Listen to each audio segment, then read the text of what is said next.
دین توحید ہے، اور جو انسان لا الہ الا اللہ کا اقرار کر لیتا ہے اس پر واجب ہے کہ وہ توحید کا عقیدہ رکھے اور شرکی عقائد سے اپنے آپ کو بچائے۔ لا الہ الا اللہ پڑھ کر اہل ایمان کی جماعت میں شامل ہونے والے پر واجب ہے اخلاص کا عقیدہ رکھے اور نفاق سے اپنے آپ کو بچائے، سنت کا عقیدہ رکھے اور بدعت سے بچائے، کیونکہ توحید، اخلاص، سنت یہ وہ عوامل ہیں جس پر عمل کرتے ہوئے انسان ہمیشہ کے لیے اللہ کی جنتوں کا وارث بن جاتا ہے۔ اور شرک، کفر، نفاق وہ خطرناک بیماریاں ہیں کہ جن کے حاملین دہکتی ہوئی آگ کا ایندھن بننے والے ہیں۔ اللہ سے دعا ہے اللہ ہم سب کو جہنم کی آگ سے محفوظ رکھے اور اپنی رحمت سے اپنی جنتوں کے اندر داخل فرمائے۔ جو انسان عقیدہ توحید کو نہیں سمجھتا، اس پر عمل نہیں کرتا، اس کے تقاضوں پر اپنی زندگی کو گامزن نہیں کرتا، تو وہ شدید خطرے کے اندر ہے، کیونکہ مالک کا اعلان بڑا واضح ہے، انہ من یشرک باللہ، جو بھی اللہ کے ساتھ شرک کرے ایسے بندے پر اللہ کی جنت کے دروازے ہمیشہ کے لیے بند ہو جاتے ہیں۔ مأواہ النار،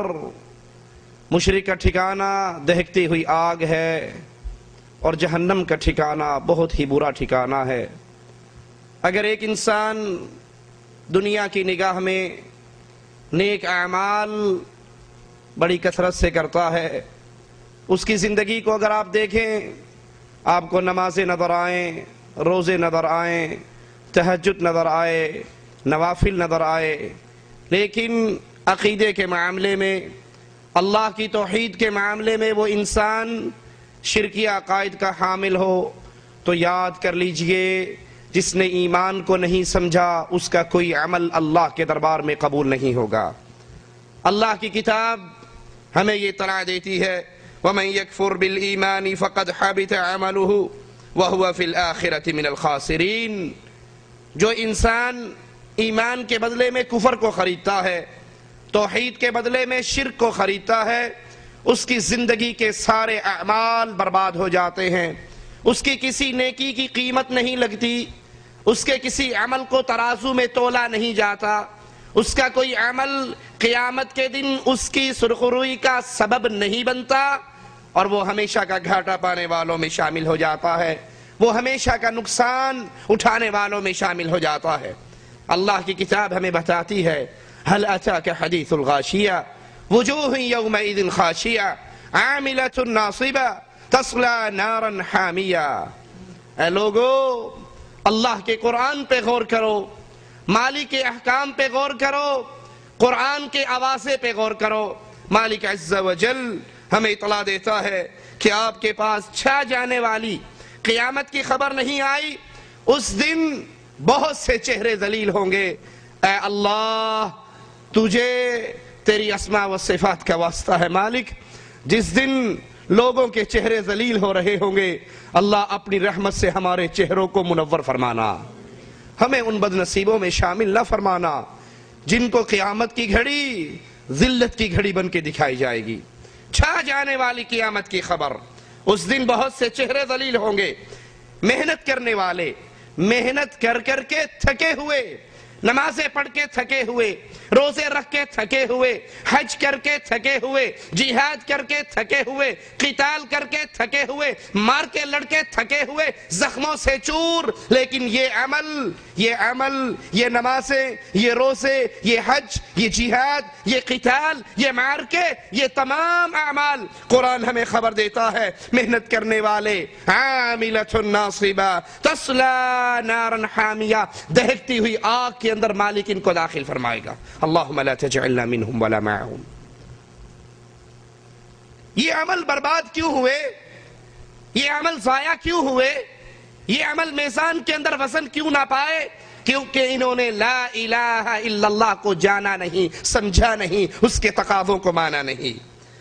اللہ کی توحید، اللہ کو اس کی ذات میں، اس کی صفات میں، اس کی عبادت میں، اس کے اختیارات میں تنہا اور یکتا مانا جائے۔ جو حق اللہ کا ہے وہ کسی اور کو نہیں دیا جا سکتا۔ وہ اپنی ذات میں یکتا ہے، وہ اپنی ذات میں تنہا ہے، وہ کائنات پوری کا نظام چلانے والا ہے اور تنہا پوری کائنات کا نظام چلاتا ہے۔ قل هو اللہ احد، وہ ایک ہے، وہ بے نیاز ہے، لم یلد ولم یولد، نہ اس نے کسی کو جنا ہے نہ وہ جنا گیا ہے، اور کائنات میں کوئی اس کا ہمسر، اس کا ہم پلہ نہیں ہے، اس کے برابر کا نہیں ہے۔ کلمہ پڑھنے کے بعد کہنے والے تو پھر بھی کہہ جاتے ہیں خدا دا پھڑیا چھڑاوے محمد، محمد دا پھڑیا چھڑا کوئی نہیں سکتا، لا حول ولا قوت الا باللہ، کہ جس کو اللہ پکڑ لے اس کو محمد صلی اللہ علیہ وسلم چھڑا سکتے ہیں، لیکن جس کو محمد پکڑ لے اس کو کوئی نہیں چھڑا سکتا، یعنی اللہ بھی نہیں چھڑا سکتا۔ لا حول ولا قوت الا باللہ۔